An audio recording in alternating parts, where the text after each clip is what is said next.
Yes, पिछली क्लासों में हम लोगों ने अनुनाद नलिका, सोनोमीटर, एक क्लैंप्ड छड़ में उत्पन्न कंपनों के बारे में और कुंड नलिका के बारे में हम लोगों ने पढ़ा। और आज हम लोग इन सभी टॉपिक से संबंधित कुछ एग्जाम्पल्स कर रहे हैं, जिनमें पहला एग्जाम्पल हमारे सामने है कि किसी बंद ऑर्गन पाइप की मूल आवृत्ति, किसी बंद ऑर्गन पाइप की मूल आवृत्ति 60 सेंटीमीटर लंबाई वाले खुले ऑर्गन पाइप के प्रथम अधिस्वर, पहला अधिस्वर के साथ अनुनादित होती है। अनुनादित होने का मतलब है इन दोनों की आवृत्तियां समान है, आवृत्ति समान। किसकी आवृत्ति समान? ये मूल आवृत्ति और ये प्रथम अधिस्वर की आवृत्ति समान है। तो तब आपको बोला है कि बंद ऑर्गन पाइप की लंबाई कितनी होगी, ये आपको कैलकुलेट करनी है। ये एल कितना होगा ये आपको कैलकुलेट करना है। क्लियर?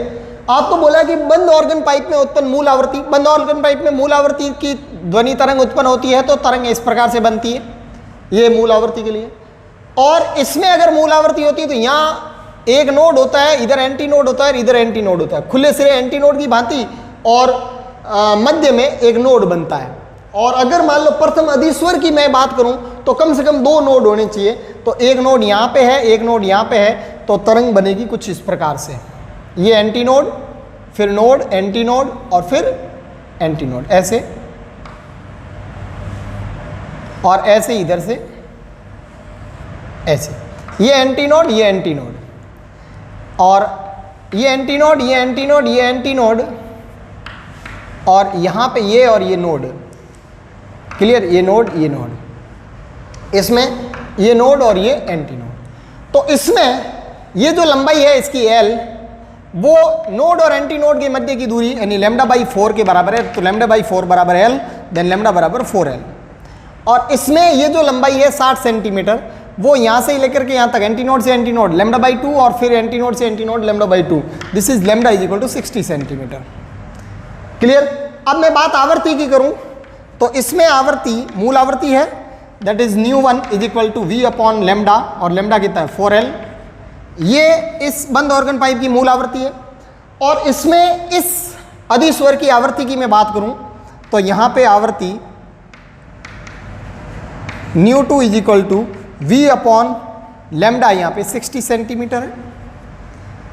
क्लियर? अब प्रश्नानुसार ये मूल आवृत्ति और ये प्रथम अधिस्वर की आवृत्ति परस्पर अनुनादित होती है, इसका मतलब ये दोनों आवृत्तियां समान है। तो अनुनाद के सिद्धांतानुसार, अनुनाद के सिद्धांत अनुसार ν1 शुड बी इक्वल टू ν2।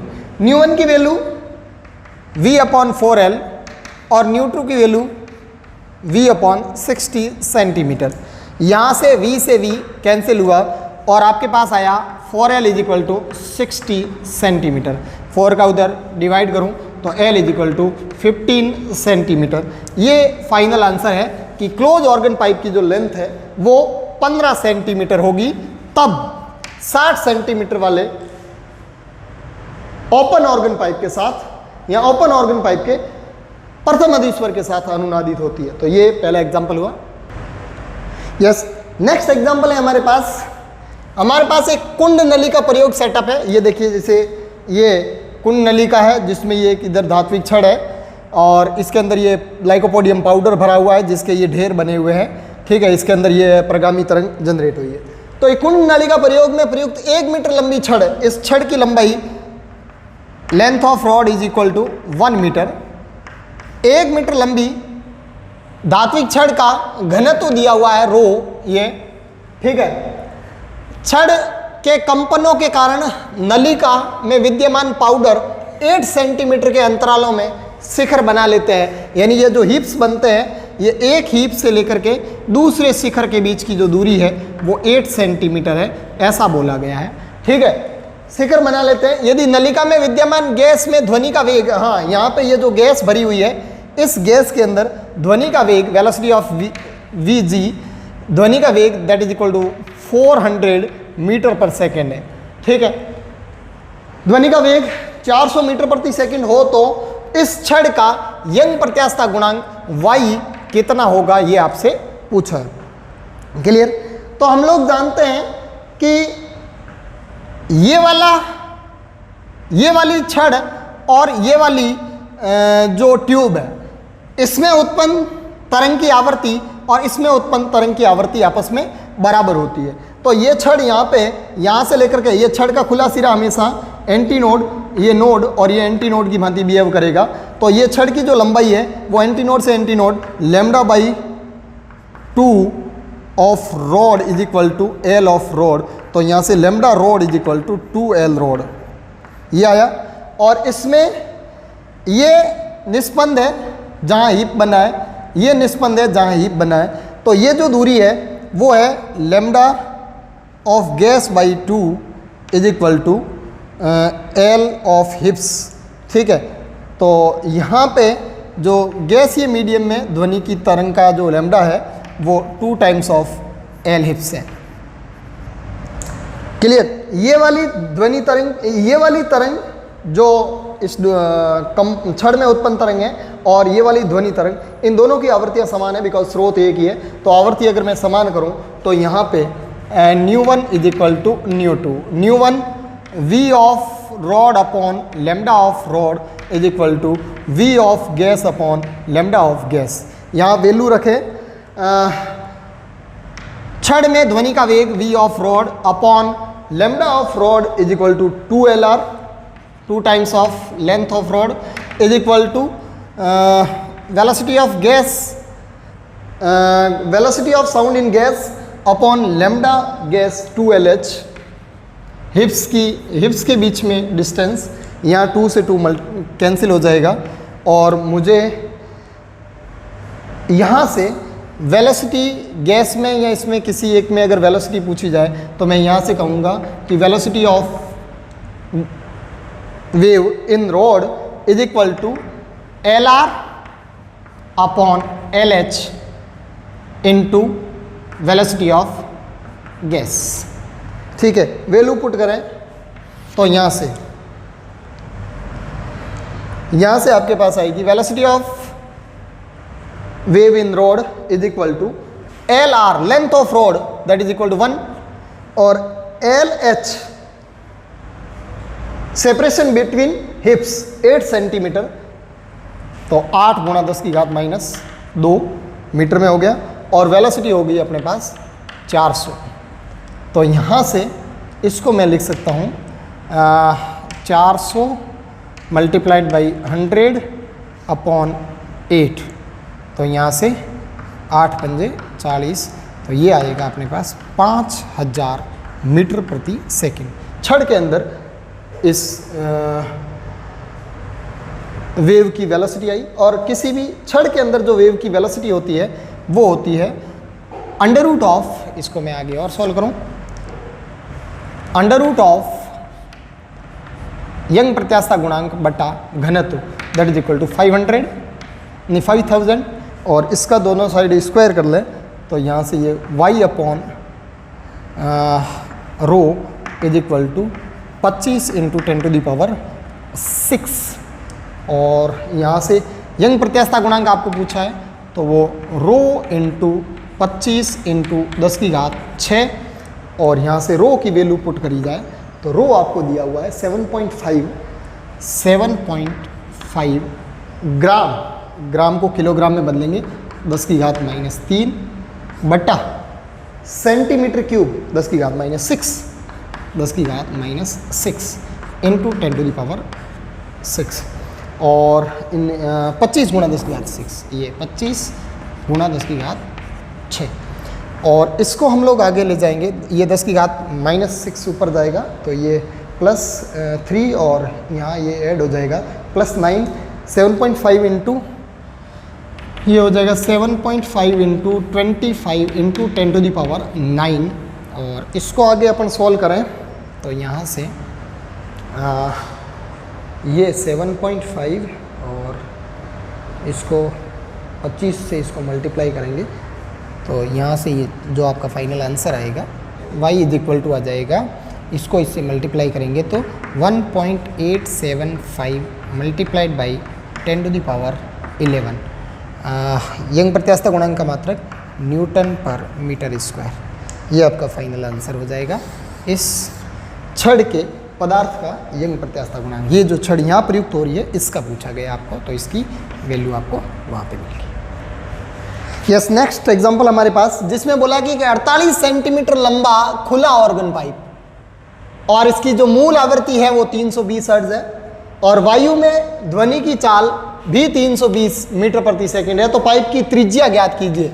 अब जैसे ही यहाँ पे त्रिज्या शब्द आया तो पाइप की त्रिज्या हमेशा सिरा संशोधन को अगर यूज करते हैं तो उस फॉर्मूले में आती है। ठीक है, तो मेरे पास एक खुला ऑर्गन पाइप है, ये रहा खुला ऑर्गन पाइप। ठीक है, और इस खुले ऑर्गन पाइप की जो ये लेंथ है वो है 48 सेंटीमीटर। लेकिन अगर मैं सिरा संशोधन यूज करूं तो यहां पे आपको पता है इधर की तरफ लेंथ ई ऐड होती है और इधर की तरफ भी लेंथ ई ऐड होती है। और अब मूल आवृत्ति के लिए तरंग बनती है कुछ इस प्रकार से। ये मूल आवृत्ति के लिए तरंग बनेगी। तो ये एंटी नोड और ये एंटी नोड, तो दो एंटी नोड्स के बीच की दूरी lambda by two that is equal to L plus 2ई। तो यहां से जो लैम्डा आया वो आया 2 टाइम्स एल प्लस 2ई। ठीक है, और मूल आवृत्ति का जो फॉर्मूला बनेगा वो मूल आवृत्ति nu is equal to V upon lambda, और वो हो जाएगा V upon nu is equal to V upon lambda की जगह this 2 times of L plus 2ई। और अकॉर्डिंग टू क्वेश्चन यहाँ पे जो आवृत्ति है वो है 320 हर्ट्ज और v वो भी 320 मीटर प्रति सेकंड 2l प्लस 2e। यहाँ से 320 से 320 कैंसिल होगा और ये इधर आएगा, तो अपने पास ये आया 2l plus 2e is equal to 1 और यहाँ से l plus 2e is equal to 1/2 और l कितना है 48 सेंटीमीटर मीन्स 0.48 प्लस 2e बराबर 0.5 और इसको हम लोग सॉल्व करें तो ये हो जाएगा ये 0.48 उधर जाएगा तो 2 इंटू ई बराबर 0.50 माइनस 0.48 दिस इज 0.02 और 2 से ये कैंसिल करो तो e इज इक्वल टू 0.01 और e हमारे थ्योरेटिकल डेफिनेशन से e की जो वैल्यू हमने डिसाइड की थी वो 0.6 इंटू आर थी इज इक्वल टू 0.01 और यहाँ से r जो पाइप की त्रिज्या होगी वो हो जाएगी 0.01 upon 0.6 and this is 1/60 metre and this is r is equal to 10/6 centimetre. तो 10/6 सेंटीमीटर अपने पास इस पाइप की त्रिज्या है। क्लियर? तो ये इस ऑर्गन पाइप की त्रिज्या है इस अनुप्रस्थ काट क्षेत्र की जो कि 10.6 या 5/3। नेक्स्ट हम लोगों को बोला कि यदि इस पाइप का एक सिरा बंद कर दिया जाए तो उत्पन्न अपरिगामी तरंग की मूल आवृत्ति, इस बार भी मूल आवृत्ति पूछिए, लेकिन एक सिरा बंद कर दें तो ये मैंने मान लो एक सिरा बंद कर दिया यहाँ पे, तो बंद कर दिया और ये 48 सेंटीमीटर है ही और इधर की तरफ प्रस्पंद यहाँ पे ना बन करके थोड़ा आगे जाके बनेगा तो ये प्लस ई हो जाएगा और यहाँ मूल आवृत्ति उत्पन्न करने के लिए तरंग कुछ इस प्रकार से फॉर्म होगी। तो ये नोड और ये एंटी नोड, तो ये जो लंबाई है वो λ/4 that is equal to L plus E के बराबर होगी और यहाँ से लैम्डा इज इक्वल टू होगा 4l प्लस ई बिकॉज एक ई जुड़ेगा, एक साइड का सिरा खुला है। ठीक है, तो यहाँ से जो लैम्डा आएगा वो आएगा 4l, l की वैल्यू 0.48 मीटर प्लस ई की वैल्यू ये ई है 0.6 r ई है ई की वैल्यू 0.01, 0.01 और ये हो जाएगा 4 मल्टीप्लाइड बाई 0.49। और अब आपको मूल आवर्ती पूछी है, तो मूल आवर्ती v is equal to nu is equal to v upon lambda. v वायु में ध्वनि की चाल, वायु में ध्वनि की चाल जितना ऊपर वाले पाइप में, खुले ऑर्गन पाइप में उतनी बंद ऑर्गन पाइप में होगी, तो 320, तो ये हो जाएगी 320 बटा 4 इंटू 0.49। क्लियर? इसको हम लोग सॉल्व करेंगे आगे, तो हमारे पास इस मूल आवृत्ति का वैल्यू आ जाएगा। इसको सॉल्व करने पर ये लगभग 163 हर्ट्ज आएगा।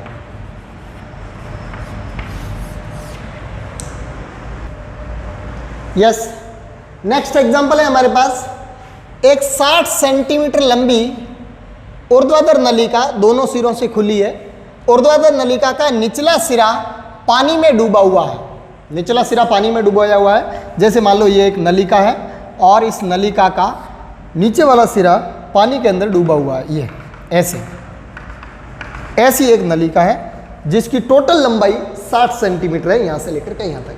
ठीक है, जब पानी के बाहर ट्यूब की लंबाई कम से कम, ट्यूब की लंबाई कम से कम 48.8 सेंटीमीटर एवं नहीं 14.8 सेंटीमीटर एवं 48 सेंटीमीटर होती है, तब यह क्रमागत रूप से, यानी पहली बार यहां और दूसरी बार यहां, क्रमागत रूप से 512 हर्ट्ज आवृत्ति के स्वरित्र के साथ अनुनादित होती है। इसके साथ ये रेजोनेंस में आती है। तो वायु में इस नलिका में उत्पन्न मूल आवृत्ति की गणना कीजिए। यदि इस पूरी नलिका को वायु में निकाल दिया जाए तो इसमें कितनी मूल आवृत्ति उत्पन्न होगी। तो पहली बात, मान लो ये नली काफ़ी ज़्यादा पानी में डूबी हुई है और मैं धीरे धीरे बाहर निकाल रहा हूँ। यहाँ पे मेरे पास एक स्वरित्र है। इस स्वरित्र की आवृत्ति, स्वरित्र एक ऐसा चिमटा है जिसको ऐसे पीटने पर बूम की ध्वनि की साउंड उत्पन्न होती है, कंपन उत्पन्न होता है इसमें। क्लियर? तो यहाँ ये स्वरित्र 512 हर्ट्ज का है, 512 हर्ट्ज आवृत्ति का है, 512 हर्ट्ज आवृत्ति की साउंड जनरेट करता है। और ये एक पाइप है जिसकी पूरी लंबाई 60 सेंटीमीटर है। धीरे धीरे मैं इसको बाहर खींचता हूँ। जैसे ही पहली बार इसकी लंबाई 14.8 सेंटीमीटर हुई तो मुझे पता है यहाँ एक अप्रगामी तरंग जनरेट होगी ऐसी, और ये जो अप्रगामी तरंग जनरेट हुई है, इस अप्रगामी तरंग की आवृत्ति 512 हर्ट्ज है, तभी ये इसके साथ कंपित हुई है। जो लंबाई है L1, ये L1 लंबाई हमारे पास आई कितनी, 14.8 सेंटीमीटर। क्लियर? फिर इसके बाद में ये बोल रहा है कि इसको और ऐसे बाहर खींचा जाए, तो इसको और बाहर खींचा तो यही नली है। मैंने इस बार काफ़ी ज़्यादा बाहर खींच लिया, तो अगली बार जैसे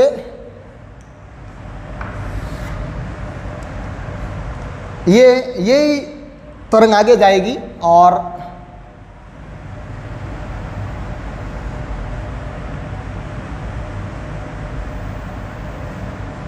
यहां जाकर के फिर से अप्रगामी तरंग बनाएगी। तो इतना पानी में डूबा हुआ है अगली बार, और ये सेकंड अनुनाद हुआ जिसकी लेंथ है L2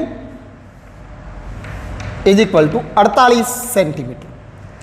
देखिए ये एंटी नोड और ये नोड, तो ये एंटी नोड और ये नोड, फिर ये नोड, तो एंटी नोड और नोड के बीच में λ/4 और फिर ये λ/2, तो λ/4 और ये 2 λ/4 है, देन λ/2, तो ये इसकी 3 गुना लंबाई है। तो ये तो कितनी है 14.8, तो 14.8 का 3 गुना करें तो 48 से कम आएगा, जबकि ये ज़्यादा है। इसका मतलब ये हुआ कि अगर पहले अनुनाद और दूसरे अनुनाद में, दूसरे अनुनाद की लंबाई पहले अनुनाद की लंबाई की एग्जैक्टली 3 गुना नहीं है, एग्जैक्टली 3 गुना नहीं है, इसका मतलब इस नलिका में सिरा संशोधन यूज हुआ है। अगर सिरा संशोधन नहीं होता तो ये जैसे मान लो 15 सेंटीमीटर पे पहला अनुनाद मिला तो दूसरा अनुनाद डेफिनेटली 45 सेंटीमीटर पे मिलता। या क्यों, कारण क्या है इसका मिलने का? कारण यह है कि इसकी यहां से लेकर के यहां तक एंटी नोड से नोड के बीच की दूरी होती है लैम्डा बाई 4, और ये दूरी यहां से लेकर के यहां तक लैम्डा बाई 4 है, और फिर यहां से लेकर के यहां तक दो नोड्स के बीच की दूरी लैम्डा बाई 2 है। तो lambda by 4 plus lambda by 2 that is 3 lambda by 4। तो 3 lambda by 4 exactly lambda by 4 का कितना गुना है? 3 गुना है। तो ये लंबाई और ये लंबाई, जिसमें ये लंबाई इसकी 3 गुना हो तो सिरा संशोधन नहीं होगा, नहीं तो यहां सिरा संशोधन है। अगर सिरा संशोधन है तो ये जो लैम्डा बाई 4 है ना वो L1 नहीं है, L1 प्लस ई है, ये यहां तक L1 प्लस ई। तो यहां से L1 plus e that is equal to lambda by 4, ये एक इक्वेशन बनी। और यहां से इसमें भी ई ऐड होगा, यहां पे भी तो एक सिरा खुला है तो ई यहां पे भी ऐड होगा। तो ये जो 3 लैम्डा बाई 4 जो लेंथ बनी है ना वो यहां से लेकर के यहां तक है, तो वो अगला जो 3 लैम्डा बाई 4 है ना वो L2 प्लस ई के बराबर है। तो L2 plus E, L2 plus e that is 3 lambda by 4।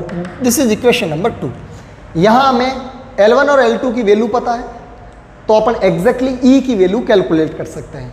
तो आप देखें यहां से इसको बराबर कर लेते हैं। मैं यहां से लैम्डा बाई 4 की वैल्यू मैं यहां पे पुट करूं तो देखिए L2 plus e is equal to 3 और लैम्डा बाई 4 की जगह L1 plus e, L1 plus e, clear. और यहां से L2 plus e is equal to 3L1 plus 3E, और इस जगह से E उधर भेजो, 3L1 इधर लाओ, तो 2E is equal to L2 minus 3L1। ये 3L1 इधर आ गया तो L2 माइनस 3L1, और ये E इधर गया तो 2E, और यहाँ से E बराबर अपॉन में 2 भेज दें तो यहाँ से E इज इक्वल टू आया L2 कितना है? 48 माइनस 3 गुणा और वो लेंथ है 14.8 बटे 2। यहाँ से इसको आगे सॉल्व करते हैं तो ये आ गया 48 माइनस 14.8 को 3 से मल्टीप्लाई किया तो 45 एंड माइनस 0.6 44.4 अपॉन 2, क्लियर। और आगे इसको अपन सॉल्व करेंगे तो 48 minus 44 this is 3.6 upon 2 this is 1.8 centimetre. तो 1.8 सेंटीमीटर तो इस नलिका का सिरा संशोधन आया सिर्फ। अभी क्वेश्चन आगे और बाकी है, उसकी अपन आगे बात करेंगे। यस, आगे आपको पूछा है, इसमें हमने अभी तक सिरा संशोधन निकाला, आगे हमको पूछा है कि वायु में इस नलिका में उत्पन्न मूल आवृत्ति क्या होगी। यदि इस पूरी ट्यूब को वायु में ले लिया जाए, ये पूरी ट्यूब वायु में है जिसकी ये लंबाई 60 सेंटीमीटर है, तो आपको पता है इसमें सिरा संशोधन ऐड होगा, इधर भी ई और इधर भी ई ऐड होगा, ई और ई, क्लियर। और अब इसमें जो मूल आवृत्ति के लिए तरंग बनेगी वो कुछ इस प्रकार से बनेगी, ये मूल आवृत्ति के लिए तरंग बनेगी। तो ये यहां से लेकर के यहां तक दूरी लैम्डा बाई 2 है, lambda by 2 is equal to L plus 2E, और lambda by 2 is equal to L plus 2E है, तो यहां से lambda is equal to 2L plus 2E।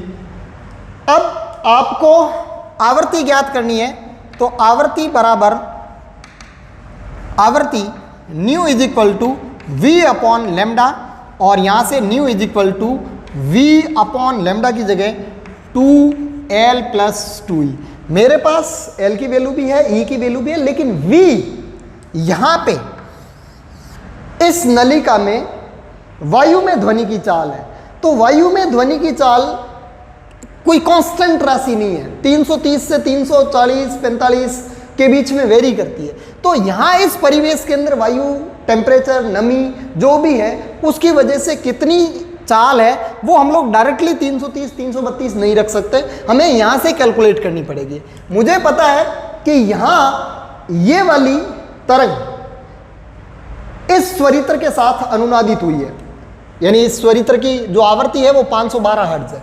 तो यहाँ पे इस तरंग की जो आवृत्ति है वो आवृत्ति कितनी है और यहाँ चाल अपन कैलकुलेट करते हैं तो हमें पता है ये जो λ/4 है, ये λ/4 किसके बराबर है, ये λ/4 L1 + E के बराबर है।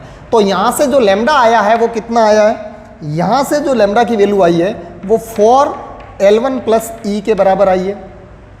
और यहाँ से आवृत्ति वो आएगी न्यू = V/λ। यहाँ आवृत्ति 512 हर्ट्ज है मुझे पता है, तो यहाँ से V आएगा λ × न्यू। लैम्डा की वैल्यू ये रही और न्यू की वैल्यू ये रही, तो यहाँ से V हम कैलकुलेट कर लेंगे। ध्वनि की चाल V = लैम्डा ये रहा 4 टाइम्स L1 + E, न्यू 512, और यहाँ से ये 4 टाइम्स L1 की वैल्यू 14.8 प्लस E की वैल्यू 1.8 इंटू 10⁻², ये सेंटीमीटर में है तो मीटर में कन्वर्ट किया, इंटू 512। और यहाँ से हम लोग इसको ये 4 into 14.8 1.8 this is 16.6 into 512 into 10⁻², और इसको सॉल्व करते हैं तो ये लगभग 440 मीटर प्रति सेकंड आया। तो यहाँ इस वाले फॉर्मूले में V की जगह 340 लेना है, और V की जगह 340 लेंगे तो हमारे पास इस खुले ऑर्गन पाइप में जो ये ट्यूब है वो वायु के अंदर अगर कंपित होती है तो इसकी मूल आवृत्ति यहां से हम लोग कैलकुलेट करेंगे। तो यहां से इस ऑर्गन पाइप की जो मूल आवृत्ति आई है वो न्यू = V अभी अपन ने कैलकुलेट कर दिया 340, ये V इस स्थान पर वायु में ध्वनि की चाल अपॉन 2 L इस पाइप की लंबाई, टोटल पूरा बाहर निकाल दिया तो 60 सेंटीमीटर पूरी की पूरी हो जाएगी, 60 सेंटीमीटर, तो 60 प्लस 2E सिरा संशोधन, तो 2 इंटू 1.8, ये सेंटीमीटर में है तो इसको मीटर में कन्वर्ट कर दिया, इंटू -2, ये हमारे पास, इसको हम लोग आगे सॉल्व करते हैं तो 340 डिवाइड बाई 2 इंटू ये हो गया 63.6 इंटू 10⁻², और इसको हम लोग आगे सॉल्व करते हैं तो ये सॉल्व करने के बाद में आएगा आपके पास 267.3 हर्ट्ज। ये आपके पास मूल आवृत्ति होगी इस ऑर्गन पाइप की ध्वनि के अंदर, खुले ऑर्गन पाइप की ध्वनि के अंदर मूल आवृत्ति होगी 267.3 हर्ट्ज। यस, हमें ये दिया हुआ है कि 80 सेंटीमीटर लंबाई वाले बंद ऑर्गन पाइप, ये बंद ऑर्गन पाइप है जिसकी लेंथ 80 सेंटीमीटर है, बंद ऑर्गन पाइप के खुले सिरे पर 50 सेंटीमीटर लंबी एवं 50 न्यूटन तनाव वाली डोरी, 50 न्यूटन तनाव वाली डोरी 50 सेंटीमीटर लंबी है। डोरी की द्वितीय गुणावर्ती पाइप की मूल आवृत्ति के साथ, डोरी 2 लूपों में कंपन कर रही है इसलिए द्वितीय गुणावर्ती और पाइप की मूल आवृत्ति के साथ अनुनादित होती है, मतलब इन दोनों की आवृत्तियां बराबर है। यदि वायु में ध्वनि का वेग 320 मीटर पर सेकंड हो तो डोरी का द्रव्यमान ज्ञात करना है। तो पहली बात, ये यहाँ से लेकर के यहाँ तक इसका जो तरंग दैर्घ्य होगा वो λ/4 = L होगा। यहाँ अगर सिरा संशोधन के बारे में कोई बात नहीं की हुई है तो हम लोग कुछ नहीं लेंगे, तो यहाँ से λ = 4L, और इस पाइप की जो मूल आवृत्ति होगी ν0 that is equal to V/λ कितना है 4L। और इस डोरी की अगर मैं आवृत्ति की बात करूँ तो डोरी में उत्पन्न तरंग की द्वितीय गुणावर्ती तो 2/2L √T/μ, ये इसकी द्वितीय गुणावर्ती है। 2 से गुणा हुआ तो द्वितीय, 3 से होगा तो तृतीय, 4 से होगा तो चतुर्थ। अब ये आवृत्ति और ये आवृत्ति आपस में अनुनादित होती है, इसका मतलब ये दोनों आवृत्तियां आपस में बराबर है। इसकी लंबाई को मैं L1 मान लूँ, इसकी लंबाई को मैं L2 मान लूँ, तो इस फॉर्मूले में ये L1 आएगा और इस फॉर्मूले में ये L2 आएगा। क्लियर? तो ये दोनों आवृत्तियां अनुनाद के सिद्धांत अनुसार ये दोनों आवृत्तियां बराबर हैं।